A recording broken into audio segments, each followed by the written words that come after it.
now we're going to move on to the detectors, and for our detectors today we will activate both the Notifier FSP 951 on the B200SR LF. Here we go. 3, 2, 1. That should be enough.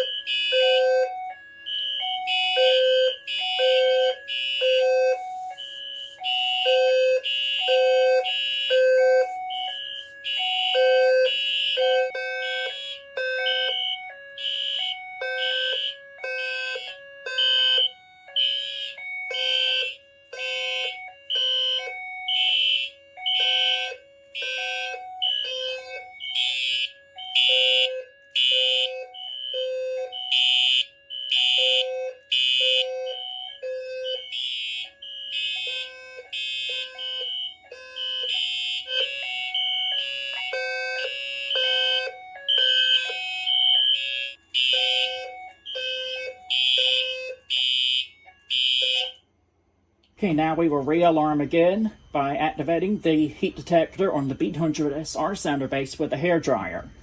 Here we go. 3, 2, 1.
And to reset the detectors, we're going to do system reset, but we're not doing it from the panel again. We're actually going to do a system reset again from the annunciator.